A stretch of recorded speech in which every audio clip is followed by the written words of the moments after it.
Stephen Curry did not just become the greatest shooter ever, he turned shooting into a defensive emergency. In 2015-16, Curry hit 402 threes when no player had ever reached 300 in one season before him. He did it while shooting 45.4% from deep, averaging 30.1 points per game and becoming the first unanimous MVP in NBA history. But the scary part was never just the number, it was the distance. Curry could pull defenders 25 or 30 feet away from the basket. One late step meant a clean three. One early double team meant Golden State suddenly had a layup, a dunk, or a wide-open corner shooter. That is what made his shooting overpowered. Curry did not even need the ball to damage a defense. His presence alone bent the floor before the possession really started. LeBron James turned longevity into a skill. On February 7, 2023, at 38 years old, he passed Kareem Abdul-Jabbar and became the NBA's all-time scoring leader. Most superstars are already declining by that age. LeBron was still carrying offenses, attacking the rim, reading double teams, and producing like a first option. The absurd part is the scale. He became the only player with 40,000 points, 10,000 rebounds, and 10,000 assists. He played more than 1,400 regular season games and more than 280 playoff games while still averaging roughly 27, 7, and 7 across his career. His overpowered skill was not one move. It was durability, adaptation, and physical maintenance stretched across 2 decades. Every era changed around him. The league got faster, smaller, and more spaced out. LeBron simply kept adjusting and somehow stayed near the center of it. Wilt Chamberlain turned rebounding into possession theft. In 1960-61, he averaged 27.2 rebounds per game, the highest single-season mark in NBA history. He finished his career at 22.9 rebounds per game and 23,924 total rebounds, both all-time records. Those numbers look unreal even after adjusting for the faster pace of the 1960s. But the point is not just that more shots were available. Wilt swallowed a huge share of everything that missed. Offensive boards, defensive boards, traffic rebounds, weak side rebounds. He turned empty possessions into repeat chances and ended opponent possessions before they could breathe. That is why the skill was overpowered. A normal rebounder helps a team survive. Wilt controlled the supply of possessions itself. When he owned the glass, the scoreboard slowly became a math problem the other team could not solve, because one missed shot rarely meant one finished possession. Shaquille O'Neal made interior scoring feel unfair. In the 2000 NBA Finals, he averaged 38 points and 16.7 rebounds per game against Indiana, and the Pacers never found a real answer. That season, he won MVP while scoring 29.7 points per game on 57% shooting. The skill was not complicated. Shaq got deep position, caught the ball near the rim, and turned every possession into a physical emergency.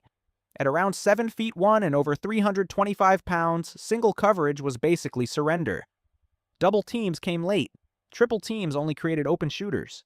The twist was that teams invented an entire survival tactic for him. Hack-a-Shaq was not normal defense. It was desperation disguised as strategy. Even with intentional fouls, he still broke coverages, bent spacing, and made every opponent choose between giving up dunks, free throws, or panic rotations all night over and over.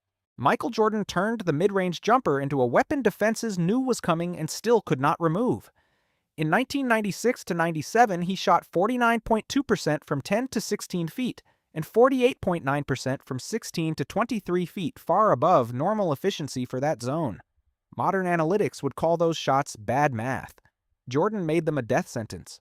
He did not need constant threes to score 30 every night. He used jab steps, post-ups, fadeaways, sudden stops, and balance that let him release before defenders could recover.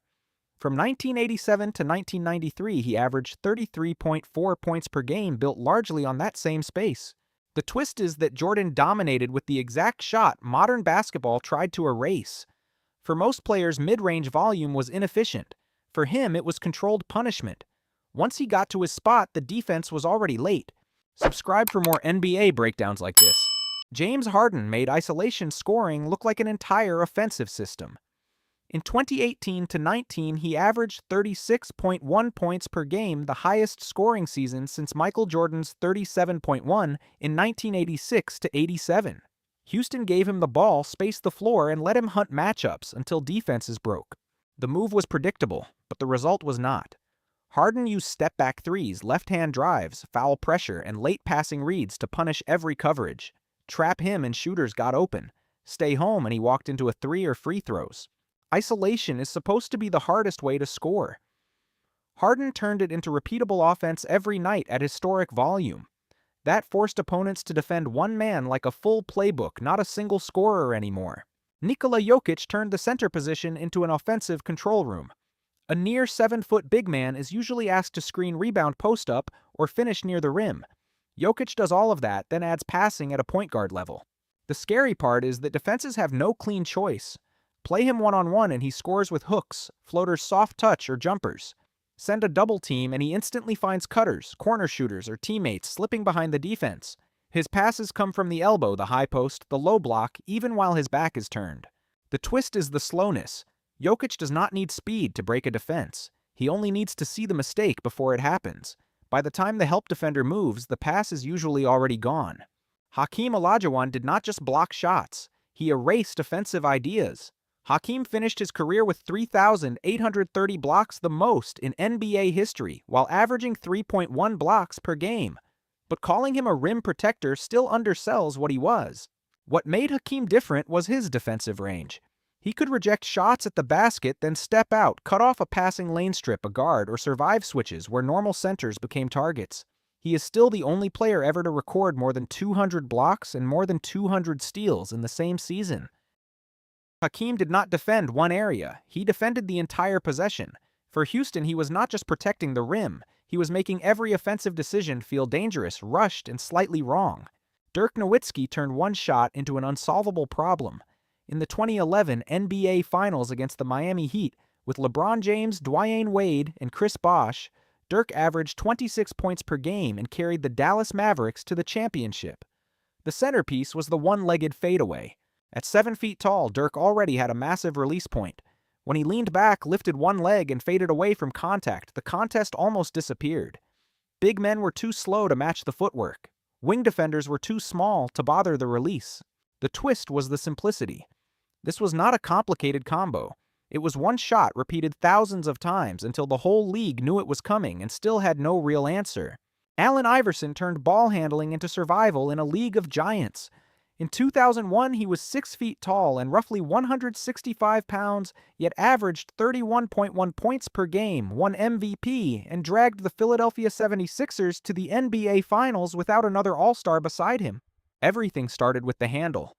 The crossover hesitation in and out and violent change of direction gave Iverson separation without screens, without a perfect system, and without a clean mismatch.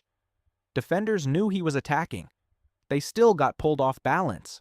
The twist was his size. Iverson did not have a physical advantage. He turned that disadvantage into the weapon itself. Every time he dropped the dribble low, the entire defense had to bend with him, and once they leaned, he was already gone. Kobe Bryant turned difficult shots into normal offense. On January 22, 2006, he scored 81 points against the Toronto Raptors, the third highest single-game scoring total in NBA history. But the terrifying part was not just the number. It was how he got there. Kobe lived on fadeaways, turnarounds, pull-ups, contested jumpers, and shots most coaches would call bad possessions.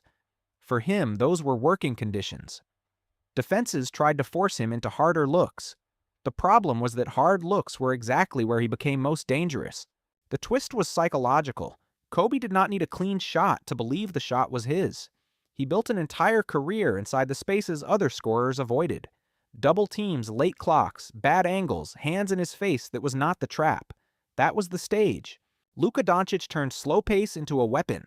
In 2023-24, he averaged 33.9 points, 9.2 assists, and 9.8 rebounds per game, then led the Dallas Mavericks to the NBA Finals at 25 years old. But Luka does not dominate by being faster than everyone else. He does the opposite. He slows the game down, freezes defenders in waiting mode, then uses hesitations, rhythm changes, body angles, and sudden pauses to make them react wrong. In pick and roll, Luka reads the help defender, the weak side corner, then chooses the shot pass or drive. The twist is that Luka does not win through pure athletic explosion. He wins by forcing the entire game to move at his speed, and once that happens, every defender is already a step late. These players did not just have better skills than everyone else. They had skills powerful enough to force the NBA to adjust defenses, team building, and sometimes the entire way the game was understood.